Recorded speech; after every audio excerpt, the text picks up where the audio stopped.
Welcome to the IEEE-HKN podcast, Career Conversations. My name is Amy Jones, and I'm a member of the HKN Young Alumni team. We're a group of young engineers and computer scientists navigating our own careers and sharing our conversations about work, life, family, and having it all. I'll be the host of today's episode. Our guest today is Ryan Bales. Ryan is a principal research engineer with the Georgia Tech Research Institute, and he serves as chief scientist of the Sensor Systems Engineering Division. He primarily develops embedded signal processing systems for radar and electronic warfare applications. He attended Missouri S&T for his bachelor's and master's degree, also my alma mater, and Georgia Tech for his PhD. In addition to HKN, he is active with the Aerospace and Electronic Systems Society of IEEE and regularly volunteers for several science fairs and STEM events in North Georgia. He and his wife, Julie, have been married 18 years and they have two boys, ages 6 and 10. Ryan, thank you so much for joining me today. Hi, thanks for having me. This will be fun. I'm so looking forward to this. First off, for our listeners, can you tell me a little bit about your background and how you decided that electrical engineering was a field for you? Yeah, so I grew up in Southeast Missouri, a little town called DeSoto. Um, my my background is probably similar to that of a lot of people. Always interested in technical things, taking things apart. Those interests were definitely encouraged and promoted by my parents. My parents are both kind of technical people. My dad was a system engineer for Johnson Controls, and my mom did IT and taught technology related classes at community college. There were no real say hard driven requirements that I go into a field like that, but natural inclinations were encouraged. Um, that was influenced a lot by a lot of toys and gadgets I had growing up. Me and my sister and my cousins would tinker with. Um, I've got a few photos here on my side. This is going back into the 80s, the golden age of technology toys, as far as I'm concerned. Of course, Legos. Everybody knows Legos. But Legos are there were such a some that, classic. yeah, definitely. But there were several that I don't know made it much past the 90s. One was constructs. These little they were kind of Lego-esque. They would snap together in these little rectangular building blocks mostly. But they had some. The cool thing about those is they had a lot of motors and belts and pulleys, and you could mechanize things that way. Um, One was a system called Capsella that was made of these little 2-inch spheres, clear spheres that had little gears and motors and things in those, and you could snap those together a lot of different ways and start to learn about mechanical advantage, and gear ratios, and things like that. So those were a lot of fun. Probably my favorite. I was just reminded this. Uh, a few days ago was a toy called a Vertibird made by Mattel, I think it was. This was actually from the late 60s or 70s. And this was something that was in my grandparents' basement. And my cousin and I ran across that when we were kids. And it was a little helicopter that was driven by these two little levers. It was connected to a central hub by this little post. And you'd use one lever to speed up the propeller, and that would make it go up and down, and the other lever would make it tilt forward and backward, and you could make it go around in a circle around this hub. And that was a lot of fun because ours was broken. Ours was special. It lost a fight with a wall one day in the 70s, I think. And so it has this little two-bladed propeller. One of the blades was broken off, and my cousin and I figured out a way to make a replacement propeller out of paper. We'd fold it up, roll it up to about the right thickness and the right weight, and we'd strap it on there with some tape. And if we got it just right, it would run like a sewing machine. Like it was as good as what we imagined it was like when it was new, even though we never got to see it like that. And if you got it a little bit wrong, it would flutter and flip around a little bit and break after 30 seconds. But if we got it just right, it could last for 5-10 minutes. And I can't tell how many hours we played with that at my grandparents' house, making those little paper propellers and running it as long as they would go. Um, so yeah, those kinds of influences definitely shaped a lot of who I am. Of course, movie influences growing up as a kid. That was a good time too, between Back to the Future and Ghostbusters and Short Circuit. Not as many people are familiar with Short Circuit, about the the robot that comes to life. That one's strongly recommended. Um, and then also growing up, we had a few programs we got to participate in. There was one called College for Kids at our community college. It was Mineral Area College, Park Hills, Missouri. Go Cardinals. They had this program in the summer for mostly elementary age kids, and some of the classes they had were Intro to Electronics and Advanced Electronics, and I took those sometimes a couple of times, and we got to build these electronics kits, a little FM radio over a couple of weeks. Actually, the first class we did, there wasn't a kit. We built what was it was an oscillating timing circuit, which was a big word for a second grader. It was just a fancy way of saying a circuit that had these lights that would blink back and forth. And there was no kit for it. The teacher for the class had this big pile of old TVs and VCRs and radios, and we just got to crack them open and scavenge for the parts that he told us we needed. And that was a ton of fun. It also put all of our parents' home electronics in grave peril, because then we understood what we could do if we put our minds to it. Um, Uh, so yeah, those kinds of things had a big impact on how I ended up where I'm at. I guess one of the science fairs in high school, I did a lot of science fair work in my junior and senior year, and that was one of the first opportunities I had to really go off on my own and solve a problem or work on a problem that no one around could help with. I was doing this experiment with capacitors. I built my own capacitors and tested how well they worked. And there wasn't an answer in the back of the book in that case, or no one could tell me how these capacitors worked. And so that was a lot of fun. I got to go to the International Science Fair and see kids from, I think, 40 or 50 different countries were represented that year, about 1,500 students. That was an incredible experience. I really appreciated getting to go there. And then finally, around my junior year of high school, my dad set up a university visit with Missouri S&T. Of course, then it was University of Missouri Rolla, because that was a place I was interested in going. I hadn't really narrowed down the field. I was actually thinking of something along the lines of physics. I read a lot of books by Richard Feynman. Surely you're joking, Mr. Feynman. that's one And of my favorite books. yeah, and he wrote a whole slew of books. I've read probably 4 or 5 of them. Leon Lederman was another Nobel-winning particle physicist. I read some of his stuff, and just the idea of building these contraptions to slam these tiny bits of matter together and try to measure what comes out of that was really appealing to me. I thought that was just awesome. And so I was leaning toward physics. My dad set up the university visit, and of course you have to pick a department to go tour through.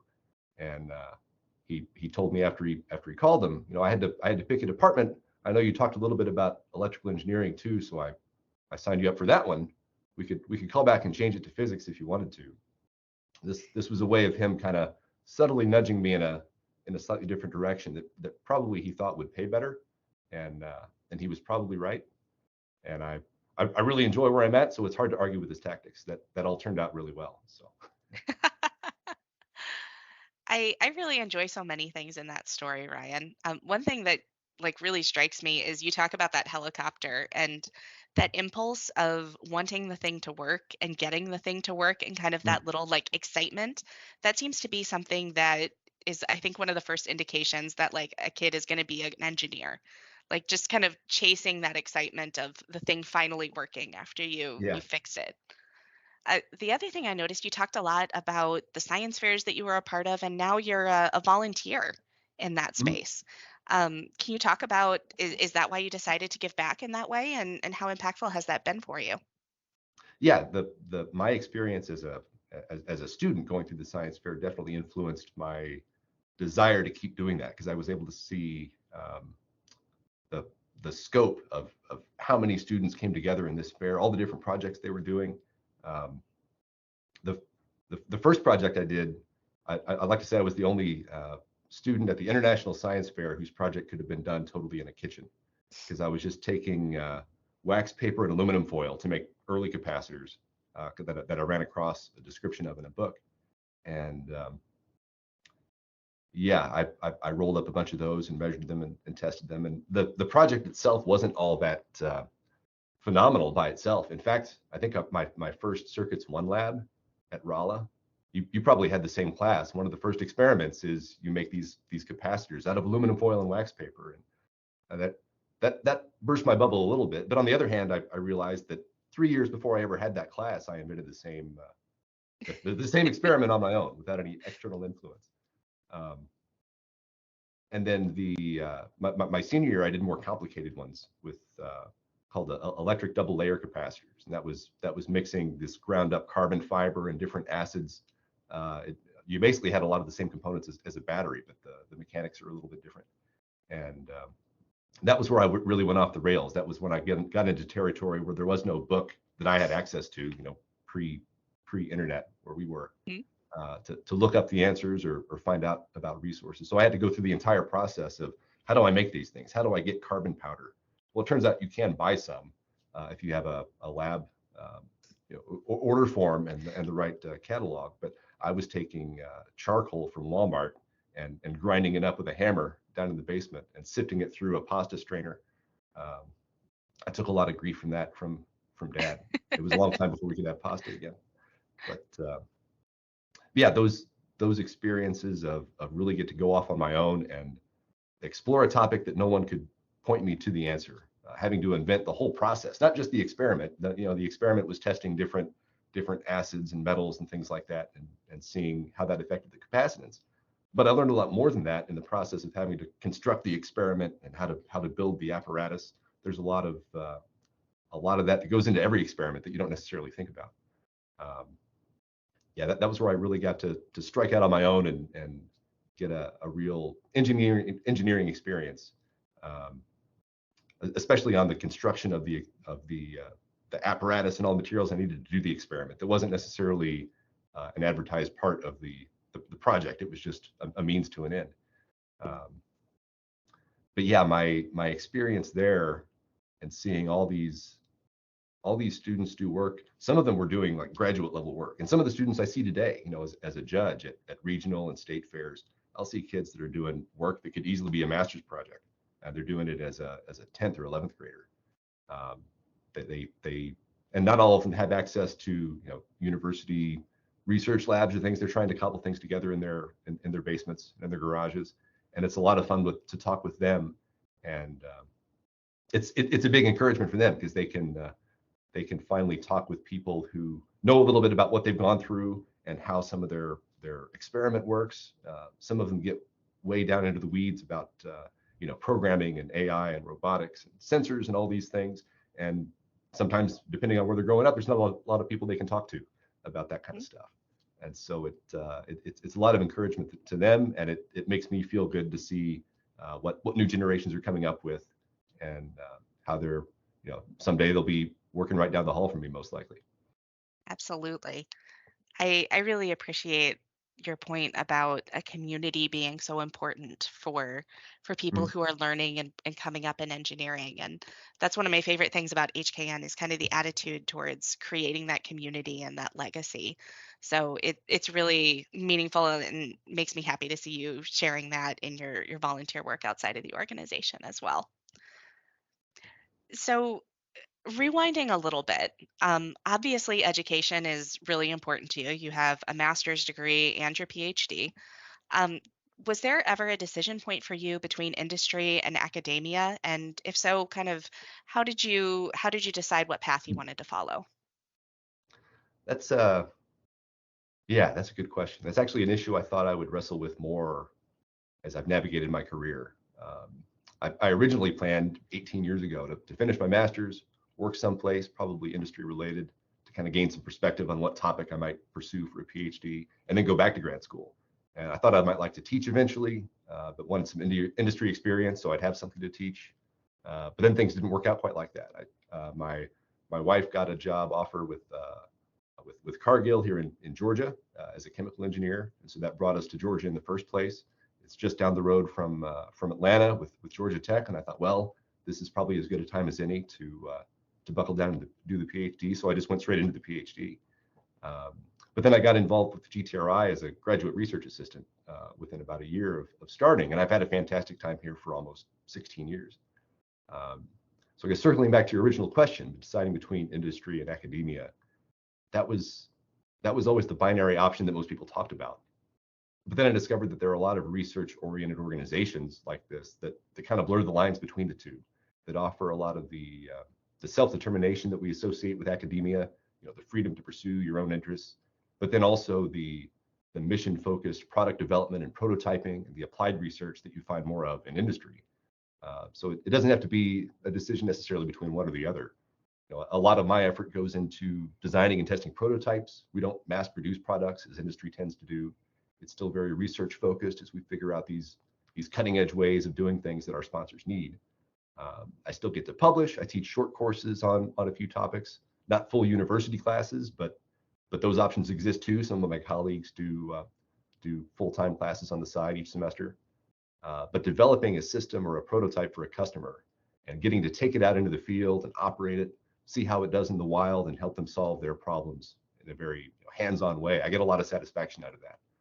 More satisfaction than I might have realized if I had stayed on a more purely academic path. So yeah, it wasn't really a hard decision. It might have been had I not gone down the path that I ended up coming down, and kind of getting the best of both worlds as I see it. That reminds me a lot of my experience working in an undergraduate research lab, where many times you're working for an organization to develop a project or a product for them. So if Mm. somebody was interested in kind of this more like, I don't necessarily want to call it hybrid, but maybe a middle path between industry and academia, what kinds of organizations should they be looking for, and what are maybe some of the keywords that they could use to carve out this kind of path for themselves? There are quite a few. Of course, there's GTRI at Georgia Tech. It's by no means the only one, although I tend to think it's a pretty good one. Others like Lincoln Labs at MIT, the Applied Physics Lab at Johns Hopkins. Of course, there are other more military associated labs, the Naval Research Lab, Air Force Research Lab. Each of those kind of has their own. Um, and then there are others too. I'm not thinking of any names off the top of my head, but there are other labs out there too that kind of explore that space, that have a research, maybe academic focus, or are attached to a university unit in some way. They all do it a little bit differently. Some are more tightly integrated with the university side. Others have a more separated, business relationship, and they share some space, but have a different administration, different hierarchy, those sorts of things. Um, but yeah, there are lots of options for those kinds of applied research institutes that yeah, definitely blur the lines between industry and pure academia. I'm really glad you mentioned that. That's a question that we get a lot of from people who are kind of considering that transitional phase. And our members are very often people who are very academically inclined, who want to continue learning in sometimes a more formal way, and Mm. the decision of how to go about that can be a really big one. So I'm really pleased that you've been able to share kind of a third option maybe for some people to consider. Yeah, and one of the reasons also that I was interested in staying on at GTRI, in case I did want to do some teaching or a more university aligned position someday. As I was going through grad school, I never got a lot of experience in writing proposals or doing the business development side of grad school, just um, because of the professors and the projects I happened to work on through my master's and PhD. That never really came up. And so that was something that naturally happens at GTRI. I found out as I was working as a GRA. So I was interested in kind of getting more exposure to that, to better prepare myself for doing other things. But now I can't really imagine doing other things. So I had a very similar experience in my career, kind of ending up at a company where I maybe wasn't sure I wanted to be forever. And then 14 years later, here I still am and very happy with it. So sometimes I think we get lucky with some of those early career decisions and end up in a really good fit. yeah, it's really nice when that works out. It's a phenomenon that I think some students, especially over the last 10, 15 years or so, um, don't consider as strongly. It's become much more the norm to hop around after 2 or 3 years. But there are some advantages to that. You can certainly promote your career faster, go up the pay scale a little bit faster that way. But you miss out on a lot of things too.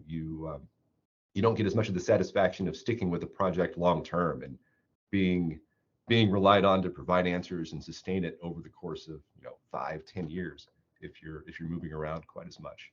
Um, there's a lot to be said for that kind of stability, building some of those relationships within the organization you're in. Obviously, if there are problems with the organization you're in, the environment is toxic, or they're too demanding, or things like that, then sure, there are certainly valid reasons for wanting to change jobs. But in my experience, I've always been more rewarded by sticking with someplace a lot longer. It seems like you get a lot of benefit out of that isn't necessarily on the brochure. Yeah, that's absolutely been my experience as well. Kind of some of that deep institutional knowledge that you Mhm. can really only get by building those relationships over the course of your career. It's been really rewarding and a great way to not just kind of deepen my understanding, but really get a lot of breadth into it Mhm. too, in a way that I don't know that I would have been able to if I was switching companies quite so frequently. So, something Yeah. else for our listeners to consider. So, thinking back to kind of the early phases of your career, you're in this organization that has ended up being a great fit for you for many, many years. What were some challenges that you faced, or maybe some things that you did that set you up really well for success outside of maybe being an undergraduate student or a graduate student? Hmm. The I think the first challenge that I'm thinking back to um, was learning how to value my time, or learning how to not undervalue myself, and how to estimate other people's time. So as engineers, we tend to want to understand a problem or the solution all the way through from start to finish. Partly because it can be hard to know when to trust someone else's solution and know that it's reliable. So maybe that's another challenge after undergrad, learning how to rely on other people's answers. Um, but starting out on your first job, it's easy to still be in the mindset that your time isn't worth much, and that you're still an undergrad or grad student. You're used to having no money and few resources, and so if a problem comes up, you solve it yourself because you don't have many other options. Um, I remember early on after starting at GTRI, I think I was doing some MATLAB work, uh, testing out some algorithm, and I didn't have this, like, the signal processing toolbox. We didn't have a license for that, and so I'm spending a few days working out my own versions of functions to do stuff that I know is already out there, but I don't think of it as an option to just go out and buy it. And I start explaining to my boss. Actually, he's still my boss 15 years later.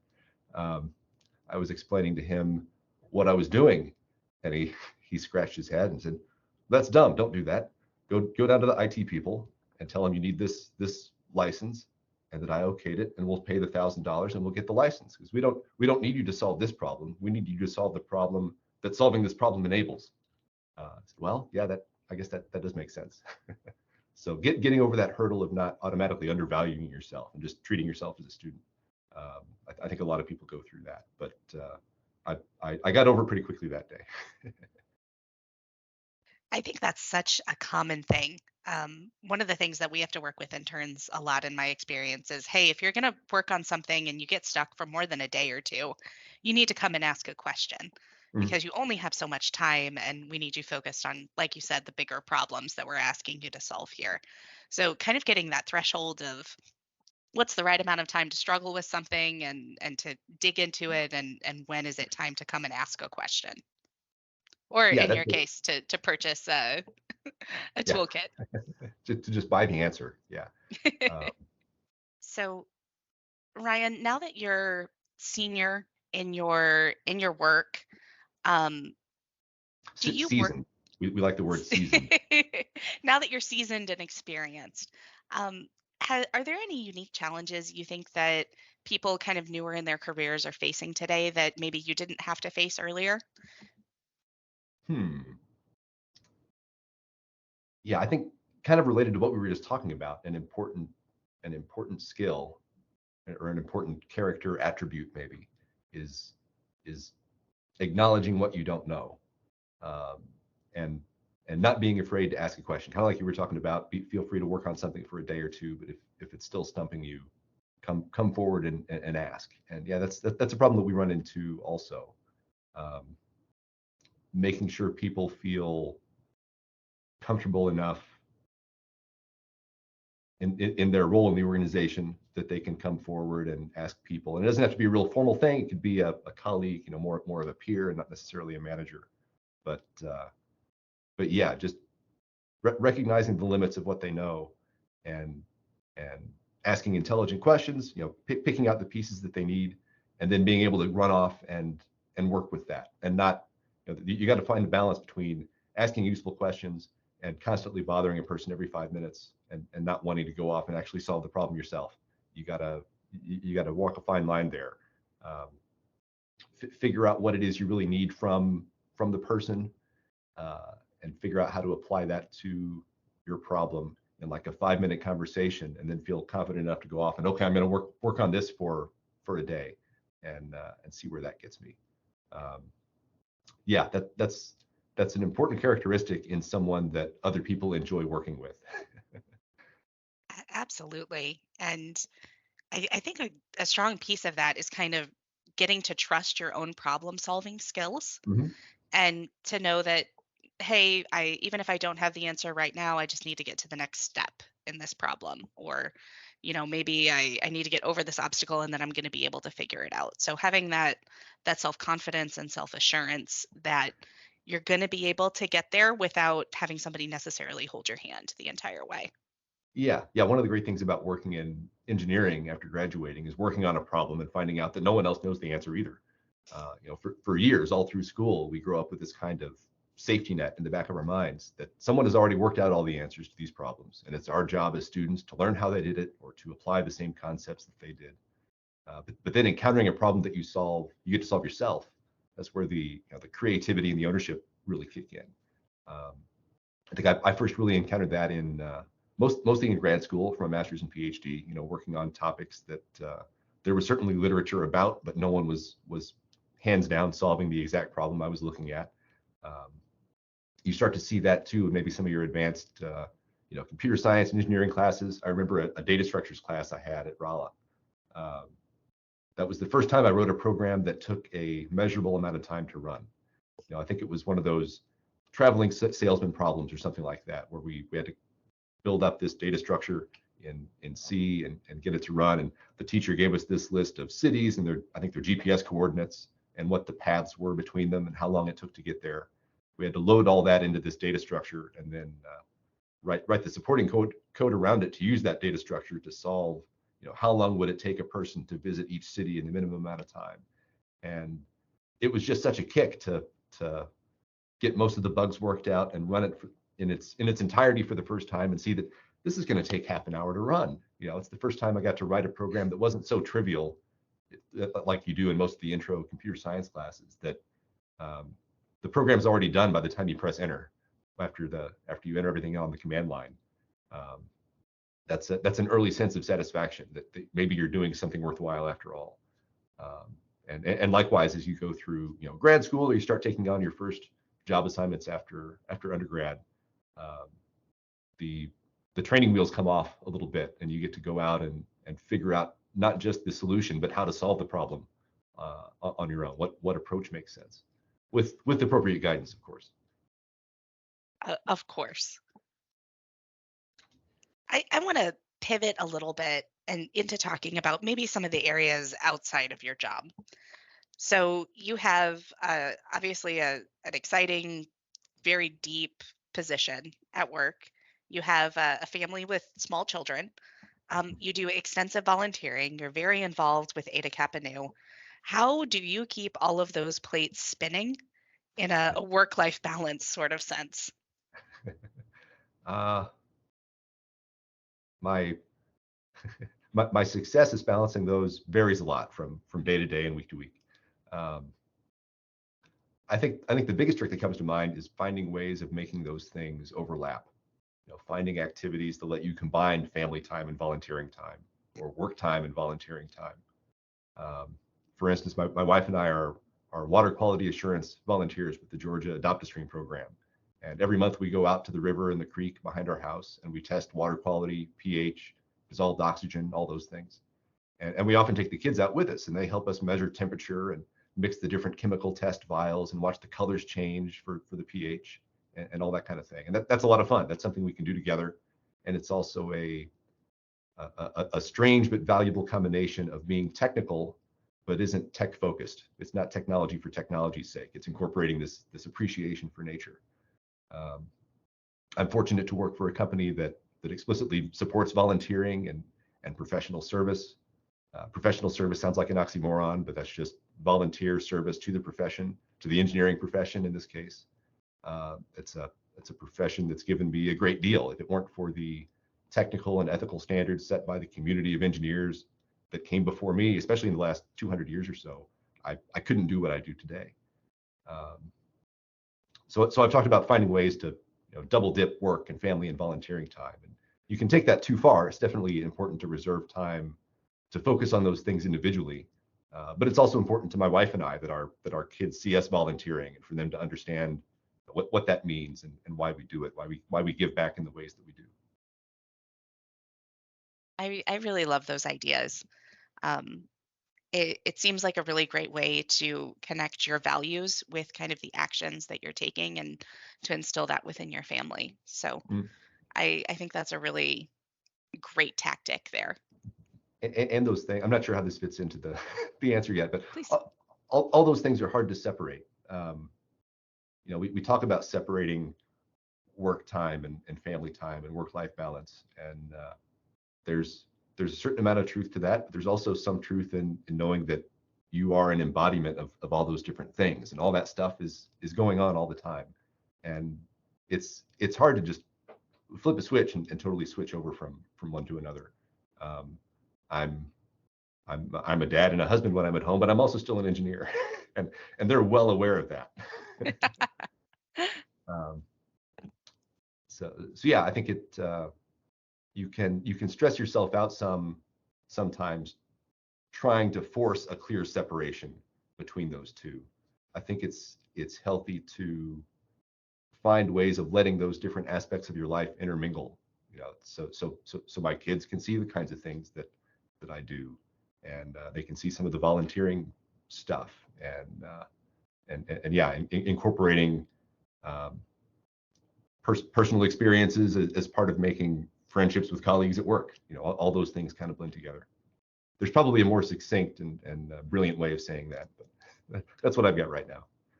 No, I love it. Kind of the idea of, we're a holistic person and, we can compartmentalize to a certain extent, but in reality, the whole goal of balancing all of these things is to have a fulfilled life. Mm. And, the way that we do that is by remembering that we're a whole person. Right. Yeah. So, Ryan, let's get real specific now. We're a podcast that's put on by Ada Kappa Nu. You joined Ada Kappa Nu as a student. You've remained a part of this community for a long time. Uh, why? What do you think is so unique about Ada Kappa Nu that's inspired you to stay connected? I think a big part of it goes right back to the service aspect of it for me. We talk about the pillars of scholarship and character and attitude, but to me, service is a big part of that. We're not always as explicit about that, but that factors in a lot to the character and attitude aspects of it. Um, I really appreciate that it's a lot of like-minded people. We all have deep technical interests, and I think as engineers we all as engineers we all secretly want some work that we do to revolutionize humanity, to change the world through some brilliant invention, um, and that's great. That's a good pursuit, but there's also a lot of benefit we can give to humanity on a much smaller scale in large numbers, as with Eta Kappa Nu. Um, if you look at the last year or two, last year we had Eta Kappa Nu chapters had about 100,000 service hours they contributed to their communities and their universities and departments, um, and that's just awesome when you think of the scale of it. So yeah, it's great to think about impacting the world through some technical contribution, but through this distributed network of service and community oriented outreach, we can impact the world on a large scale locally through our own communities. I think that's one of the things that really appeals to me about HKN, and it's been an absolute blast to stay involved with for 20 years now. I think that that point about a community of like-minded people is really what's been impactful to me too. Mm. Especially as somebody who spent my career primarily at one company, having that connection point really is a significant benefit to me and my network to get to stay engaged and then to have all of these incredible people like yourself that I get to talk to. It's just a fantastic opportunity that I wouldn't otherwise have. Exactly. Yeah, and it's a little bit different from the experience you get with other units within IEEE that are more technically focused. The different technical societies and things like that, which are great and serve a great role, and they themselves contribute to a lot of different STEM outreach and community outreach through the technical societies and electronic or the educational activities board and all those pieces. But yeah, the culture and the um, camaraderie you get through Eta Kappa Nu is definitely unique. Absolutely. Well, Ryan, as we come to a close on this conversation, what do you hope that our listeners are going to take from this? Yeah, so I can think of a couple things related to that. I guess the some of the most relevant parting advice, I guess, that I could share is to have a plan, have a few goals in mind, and work toward them.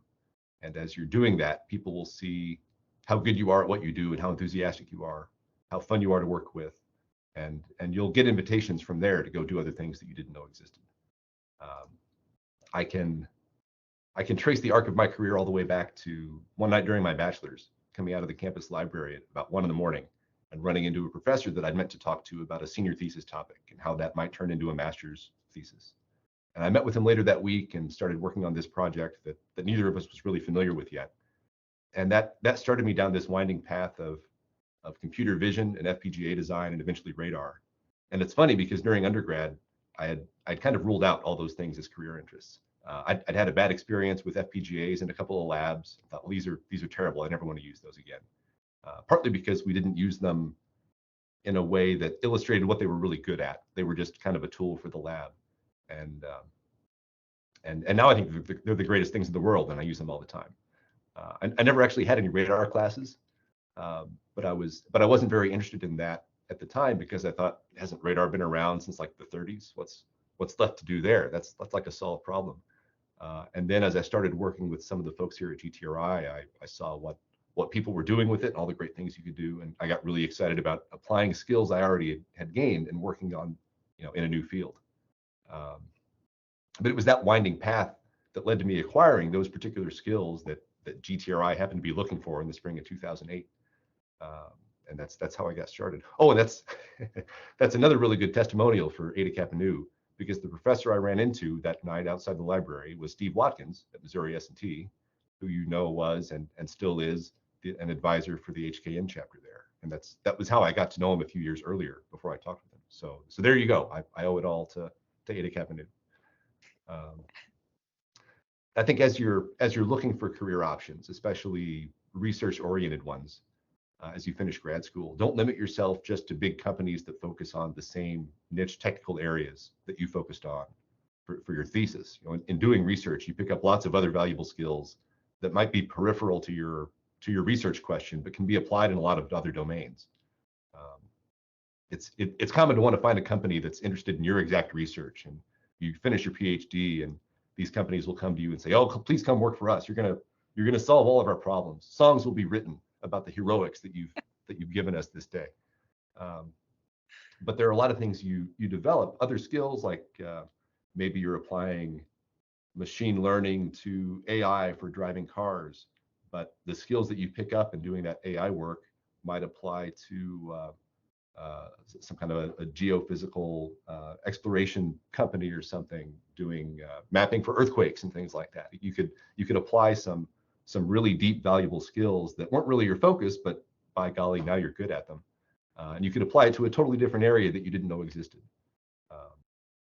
So yeah, don't be afraid of those kinds of opportunities. Like I said, Uh, do your job well. Have a plan. Have a goal in mind, and work that plan. But don't be afraid to deviate as new opportunities come up, because they certainly will. Especially over the course of a career where, the problems that we're solving now maybe didn't exist when we started undergrad. Um, I think that's absolutely fantastic advice for our listeners. So thank you for that, Ryan. So, with that, I want to thank Ryan again for joining us. If you'd like to learn more about Ryan or about HKN, you can find Ryan on LinkedIn or at an upcoming HKN conference. Please remember to subscribe to this podcast, visit us on YouTube, and connect with us at hkn.org. We would love to have you as a part of our community. Thank you, Ryan, and have a wonderful afternoon. Thanks, you too.